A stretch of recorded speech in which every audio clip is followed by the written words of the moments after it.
लक्ष्मी का अपने घर में पूरा दबदबा था। हिटलर की तरह वो सारा काम अपने पति और बेटे से करवाती। धीरे धीरे उसके पति की तबीयत खराब रहने लगी।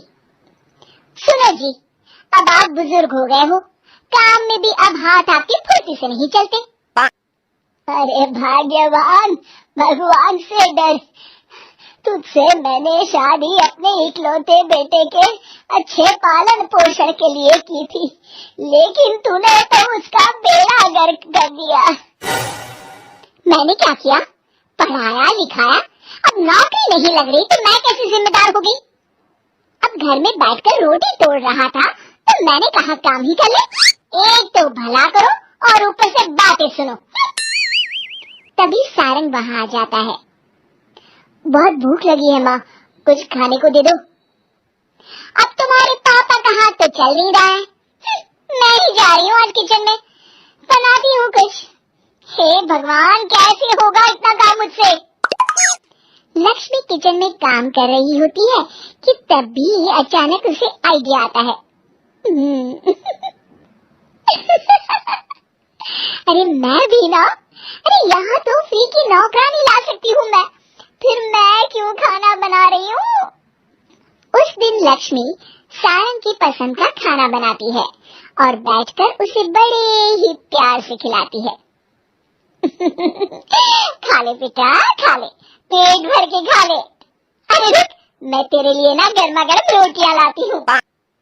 सारंग और उसके पिता एक दूसरे की ओर बड़े ही हैरानी से देखते हैं। बेटा सारंग, जरूर दाल में कुछ काला है, वरना ये औरत तो हमें बासी खाना भी सुकून से ना खाने दे। सुनील की बात लक्ष्मी सुन लेती है और जोर जोर से चिल्लाने लगती है। अरे हाँ, भलाई का तो जमाना ही नहीं रहा। एक तो आग में खुद को जलाकर तुम लोगों के लिए खाना बना रही हूँ और ऊपर से तुम्हें दाल काली लग रही है। अरे माँ, पिताजी का ये मतलब नहीं था, तुम बुरा मत मानो। अरे हाँ बेटा, तू कहता है तो मान लेती हूँ। लक्ष्मी सारंग के पास बड़े ही प्यार से बैठ जाती है और फिर कहती है, बेटा मैंने ना तेरी शादी करने की सोच ली है, अब तेरे पिताजी के हाथ भी नहीं चलते, तो सोच रही हूँ तेरे लिए बीवी ले आऊं। अब पता नहीं ना मैं भी कब मर जाऊं। अब ऐसे भाग्य भी कहाँ है हमारे। क्या कहा? अरे हाँ, तुम तो चाहते ही हो कि मैं मर जाऊं, लेकिन मैं अपनी प्यारी बहू का चेहरा देखे बिना नहीं मरूंगी। हाँ माँ, शादी तो मैं कर लूं, लेकिन मैं नौकरी नहीं करता, फिर कोई क्यों देगा मुझे अपनी बेटी? अरे क्यों नहीं देगा बेटी? इतना बड़ा घर, खेल खलियान है, किस चीज की कमी है हमारे पास? जो आएगी राज करेगी, राज। हम तो ना कर पाए राज, ये बोलो कि एक और नौकर तुम्हारे पास आ जाएगा। मैं कहती हूँ चुप हो जाओ। अरे खुद के घर का खाना बनाएगी तो क्या नौकरानी हो जाएगी? अब तुमसे तो किचन का काम होता नहीं, तो कोई तो करेगा ना। ठीक है माँ, तुम जैसा सही समझो बस। अब मेरी एक शर्त है, लड़की जो भी हो वो दिखने में कैसी भी हो या कहीं की भी हो, बस पढ़ी लिखी होनी चाहिए।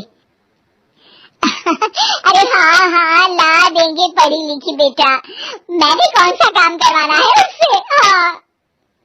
और फिर एक दिन पास के गांव की ही रति से सारंग की शादी हो जाती है। रति दिखने में बहुत ही सुंदर थी, साथ ही साथ काफी पढ़ी लिखी थी। रति को लक्ष्मी के सौतेले होने की बात पता नहीं थी। शुरू में जब रति ने सारंग को घर का काम करते देखा तो हैरान रह गई। अरे ये तो अच्छी बात है कि आप घर का काम करते हैं, लेकिन मैं तो घर में ही हूँ ना, आप क्यों कर रहे हैं जी? जाइए आप नौकरी के लिए अप्लाई कीजिए ना। तभी लक्ष्मी वहां आ जाती है। अरे रति बहू, करने दे उसे काम। और हाँ, मेरे घर के कुछ नियम है, कायदे हैं, यहाँ बीच में ना ही बोलो तो तुम्हारे लिए अच्छा होगा। रति को लक्ष्मी की बात कुछ अजीब सी लगती है। वो समझ नहीं पाती है कि वो ऐसा व्यवहार क्यों कर रही है, लेकिन उसे लक्ष्मी के सौतेले होने के बारे में कुछ पता नहीं चलता है। फिर एक दिन तो हद ही हो जाती है।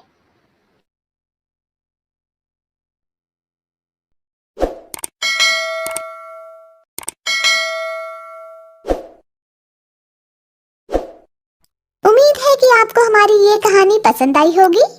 कृपया हमारे चैनल को सब्सक्राइब करें और सभी अपडेट्स के लिए बेल आइकन जरूर क्लिक करें। और हाँ, वीडियो लाइक और शेयर करना मत भूलिएगा। Bye bye.